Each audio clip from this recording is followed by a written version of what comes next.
Hello dear students. आज का हमारा टॉपिक है आपकी फोर्थ यूनिट का इलेक्ट्रिकल इंजीनियरिंग मटेरियल यूनिट है आपकी। इसका एक आपका लास्ट वाला टॉपिक है। कल से अगली बार से हम नई यूनिट स्टार्ट करेंगे। आज आपकी इस यूनिट का लास्ट टॉपिक है। आप लोग भी ये जो मैं टॉपिक भेज रहा हूँ घर पे नोट्स बना रहे हैं, उम्मीद है होगी आप उम्मीद है आप नोट्स बना रहे होंगे। जो मैं बोलता हूँ बात हिंदी में, आपको हिंदी में लिखना हो तो हिंदी में, इंग्लिश में लिखना हो तो इंग्लिश में, जैसा आपको लगे। ये मैंने जो पेज भेजे सिर्फ ये ऐसे कैसे उतार, ये तो उतारने ही है, पर इसके अलावा जो मैं बोलता जाता हूँ ये बातें आपको डिटेल में नोट करनी है ना। आपको नोट्स बनाने हैं डिटेल्स में। मैं आपको ये अलग से ये भेज रहा हूँ नोट्स। आपको आपको अपनी तरफ से भी डिटेल्स में नोट्स बनाने, असाइनमेंट बनाने, खुद से याद करना है, टेस्ट देना है। ठीक है। और आपको जैसे उचित लगे, आपको डिटेल चाहिए तो गूगल पे जा कर के, यूट्यूब पे जा कर के, और आप अच्छे से समझ सकते हो डिटेल में, है ना। अपने सिलेबस में से देख के टॉपिक वाइज पढ़ सकते हो, गूगल पे सर्च करके, यूट्यूब पे समझ सकते हो। और मैं लेक्चर भेज ही रहा हूँ जैसे। तो आपको आज हमारा ये लास्ट टॉपिक है हमारी यूनिट का, प्रॉपर्टीज एंड एप्लीकेशंस ऑफ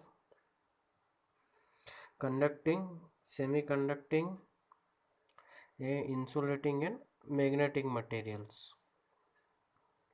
तो देखो, मैंने बताया था आपको प्रॉपर्टीज मतलब क्या होते हैं, गुण, और एप्लीकेशंस यानी होते हैं उनके प्रयोग। तो हमने 2-3 दिन पहले और कल भी हमने देख चुके हैं। कंडक्टिंग यानी चालकीय तत्व, है ना। नॉन कंडक्टिंग यानी या इंसुलेटिंग यानी कि कुचालक तत्व, और सेमी कंडक्टिंग तत्व यानी कि अर्धचालक तत्व। अब है ना। और इसमें एक और है मैग्नेटिक मटेरियल यानी कि चुंबकीय पदार्थ क्या होते हैं। तो वो अपन देखते हूँ बाद में, इसमें नेक्स्ट में आएगा आपको। तो जैसे कंडक्टिंग मटेरियल के मैंने गुण बताए थे आपको, यानी चालक के पदार्थ के, कि भाई ये धातु के बने होते हैं ज़्यादातर। इनके गुण क्या होते हैं, चालक के बने होते हैं, है ना। ये कठोर होते हैं ज़्यादातर, इनकी चालकता अधिक होती है ना। इनमें फ्री इलेक्ट्रॉन्स की मात्रा ज़्यादा पाई जाती है। इनमें इलेक्ट्रिसिटी का प्रवाह आसानी से हो सकता है। इनमें विद्युत प्रवाह आसानी से या तेज़ी से होता है ना। वो जैसे हम इन पे वोल्टेज अप्लाई करते हैं किसी तार या धातु में या किसी चालकीय पदार्थ में, तो उसमें विद्युत का प्रवाह आसानी से होता है ना। जैसे कि फॉर एग्जांपल कौन कौन से होते हैं आपके पदार्थ ये, जैसे आपका लोहा है, तांबा, पीतल आदि बहुत सारे। और इनके क्या क्या गुण होते हैं कि भाई तापमान बढ़ने पर इनका प्रतिरोध बढ़ता है, यानी कि इनकी चालकता घट जाती है। क्यों? क्योंकि भाई अपन जब तापमान बढ़ता है इनका, चालक चालक पदार्थ का, तो या धातु का या चालक पदार्थ का, तो इनका प्रतिरोध बढ़ता है। और प्रतिरोध बढ़ता है तो चालकता, चालकता यानी कि विद्युत प्रवाह के जो दर रहते हैं, आपके जो विद्युत प्रवाह का गुण रहता है वो कम हो जाता है। तभी हम देखते हैं ना गर्मी वगैरह में हमारी जो लाइट वगैरह में ज़्यादा फॉल्ट आते हैं, तो प्रतिरोध बढ़ जाता है ना। और इनके लंबाई बढ़ने पर भी प्रतिरोध बढ़ जाता है ना। और कौन कौन से कठोर होते हैं ये, है ना। इनका जो गलनांक होता है, यानी कि जो इनकी गलने का तापमान रहता है, मेल्टिंग पॉइंट, वो ज़्यादा रहता है ना। मजबूत रहते हैं, बहुत सारे गुण रहते हैं इनके। और इनका उपयोग क्या क्या है, ये एप्लीकेशन से इनके उपयोग, भाई इलेक्ट्रिसिटी प्रवाह कराने में उपयोग होते हैं ये, है ना। उसके बाद इलेक्ट्रिकल लाइंस में, यानी कि विद्युत जो हमारी लाइनें जाती है, लाइट बड़ी बड़ी लाइन जाती है लाइट विद्युत की, उसमें यूज़ होते हैं। फिर इक्विपमेंट यूज़ में, इक्विपमेंट यानी आपके जितने भी विद्युत उपकरण या विद्युत इक्विपमेंट, जैसे कि कितने सारे इक्विपमेंट आपके, है ना। प्लायर है, पेचकस है, वायर्स है ना। ट्रांसफार्मर है, ट्रांसमिशन लाइन है, यानी बड़ी लाइन जिसको कहते हैं, वायर है, सेल में, बैटरी में, मोटर, जनरेटर आदि बहुत सी जगह पे यूज़ होते हैं ये। अच्छा, ये देखो आपको ऊपर एक डायग्राम दिख रहा होगा यहाँ पर पे। ये दो प्रकार के रहते हैं कंडक्टिंग मटेरियल। सॉलिड यानी कि आपके ठोस भी रहते हैं, और ये इलेक्ट्रोलाइट यानी विद्युत अपघट्य में भी यूज़ होते हैं। विद्युत अपघट्य आपने केमिस्ट्री में पढ़े होंगे, जो वो सॉल्यूशन में टूटता है आपके NaCl में, H2SO4, HCl में, है ना, सल्फ्यूरिक अम्ल में, और इनमें उसमें भी विद्युत प्रवाह होते हैं। वो भी आवेशों का प्रवाह प्लस माइनस में टूटते हैं, और आवेशों का प्रवाह प्लस से माइनस है और माइनस से प्लस की ओर होता है। ठीक है। अब दूसरे बात करते हैं पर इंसुलेटिंग मटेरियल यानी कि कुचालकीय पदार्थ। ये कौन कौन से आपके थे, लकड़ी, प्लास्टिक, रबर, है ना। इनके गुण क्या थे, इनमें फ्री इलेक्ट्रॉन्स रहते नहीं रहते, इनकी चालकता कम रहती है, प्रतिरोधकता ज़्यादा रहती है है ना, विद्युत इनमें फ्लो नहीं हो सकती है। अच्छा, इनके यूज़ कहाँ पे कर सकते हैं, आपने देखा होगा खंबे वगैरह पे काले काले चीनी के रहते हैं, वो इंसुलेटर्स है ना, वहाँ वो सुरक्षा सुरक्षा के लिए यूज़ होते हैं, है ना। हाथ के ग्लव्स में बना सकते हैं अपन, लकड़ी से वायर को छू सकते हैं, है ना। इनको सुरक्षा उपकरणों में और बहुत सारे सुरक्षा उपकरणों में भी इनको उपयोग कर सकते हैं अपन, इनका अनुप्रयोग और बहुत सी जगह पे भी इनका अनुप्रयोग कर सकते हैं अपन।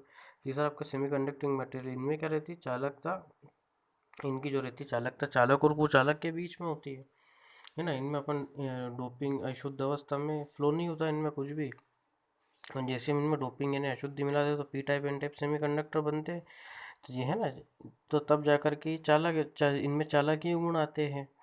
जैसे कि भाई आपके पी टाइप में होल्स प्रवाह कराते और आपके एन में इलेक्ट्रॉन्स प्रवाह कराते हैं आपके, और इस प्रकार से आपकी विद्युत धारा फ्लो होती है पी एन संधि डायोड में। अपने समझी थी इनकी वर्किंग।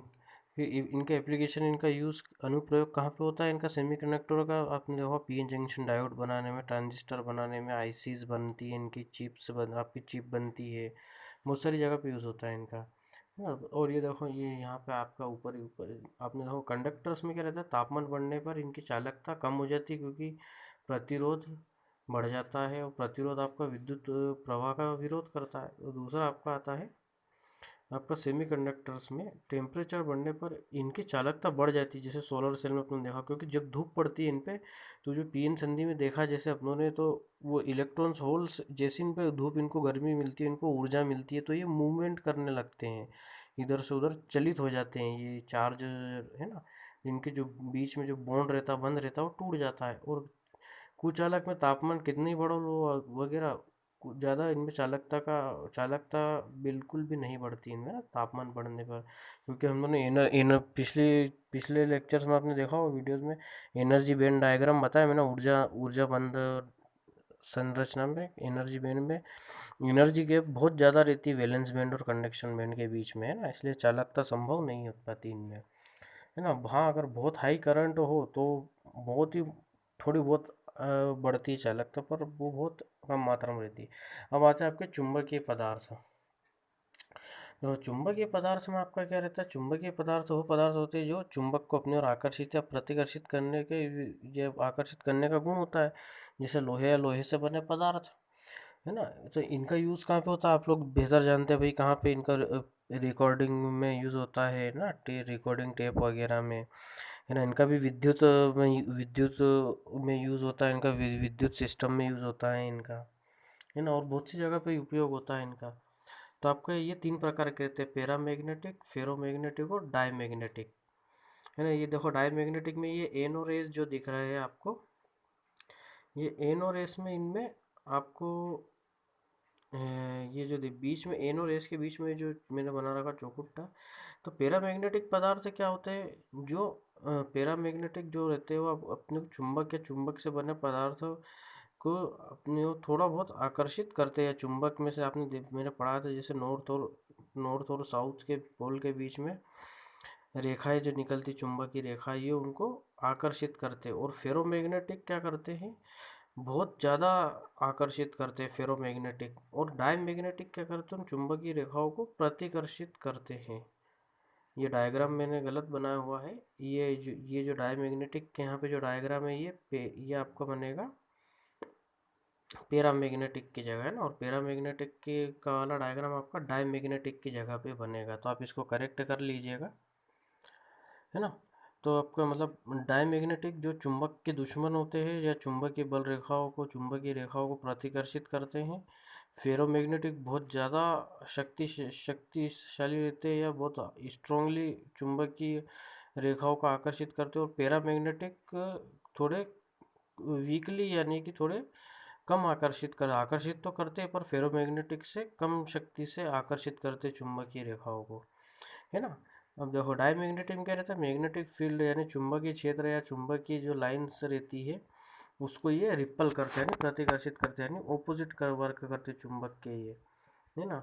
इन कौन कौन से होते हैं आपके, पानी है, अल्कोहल है ना, आदि बहुत सारे पदार्थ हैं। ये मैं डायग्राम में देखा, ये एन और एस की डिस्टेंस दूर करने पर, ये अगर आप डायमैग्नेटिक मटेरियल भरा हुआ है किसी बॉल में, तो वो एस एस का डायग्राम बनेगा ना, पोल्स पे नीचे रहेगा और बीच में ऊपर उड़ जाएगा, है ना। और ये देखो डायमैग्नेटिक मटेरियल के पास में से ये चुंबकीय रेखा दूर होकर के जा रही है, रिपल होकर के जा रही है ना। अगर डिस्टेंस पास है एन और एस की, तीसरा डायग्राम में देखिए आप, अगर ये डिस्टेंस पास में है तो ये पोल्स पे ऊपर उड़ जाएगा और बीच में नीचे हो जाएगा पदार्थ, अगर तरल डायमैग्नेटिक पदार्थ है।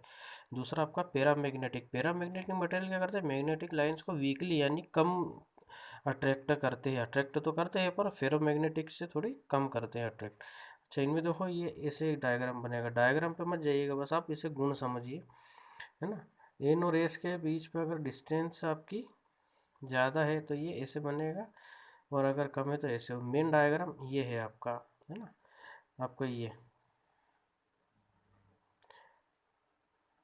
इस प्रकार से आपके पैरामैग्नेटिक मटेरियल्स में से, है ना। ये देखिए पैरामैग्नेटिक मटेरियल जो बीच में चौकोर है, इसके पास से या इसके अंदर से अट्रैक्ट होकर के लिए चुंबकीय रेखाएं गुजर रही है पैरामैग्नेटिक। अब देखो फेरोमैग्नेटिक वही रहता है, ये भी आप चुंबकीय क्षेत्र को या चुंबकीय बल रेखाओं को, चुंबकीय रेखा को अपनी ओर स्ट्रांगली यानी कि बहुत ही शक्ति से अपनी ओर आकर्षित करता है ना। इसमें भी डायग्राम सेम यही वाला बनेगा।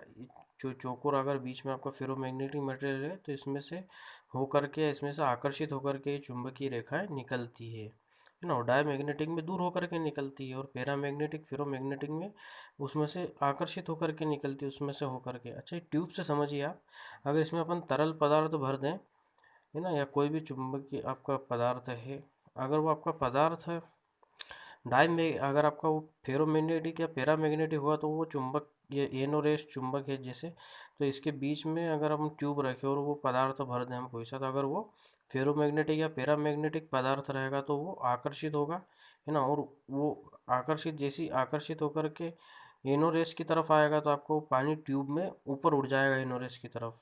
और अगर डायमैग्नेटिक है तो वो पदार्थ और एन और एस से दूर भाग जाएगा, यानी कि देखिए अभी डायग्राम में दिख रहा है वो नीचे चला जाएगा लेवल उसका, और दूसरी ओर ऊपर चला जाएगा, यानी वो प्रतिकर्षित हो जाएगा। अब इनके यूज़ आपको पता ही है, मैग्नेटिक मटेरियल्स के आपके कहाँ पे यूज़ होते हैं। अच्छा, इनके बता देता हूँ मैं। देखो डायमैग्नेटिक में आपके आते हैं वाटर, एल्कोहल, ये आपके डायमैग्नेटिक रहते हैं आपके मटेरियल। फेरोमैग्नेटिक मटेरियल लोहा है ना, लोहा है आपका, निकल है आदि। और आपका पैरामैग्नेटिक एल्यूमिनियम, है ना, क्रोमियम आदि, ये आपके पैरामैग्नेटिक पदार्थ रहते हैं, है ना। ठीक है गाइस, और आप डिटेल्स में आप भी सर्च करिएगा, है ना, गूगल पे, व्हाट्सएप, यूट्यूब पे, जहाँ आपको उचित लगे, है ना। और नोट्स बनाइएगा, है ना। Best of luck. कल से आप जो हमारा अगला लेक्चर रहेगा वो नई यूनिट का रहेगा। Thank you.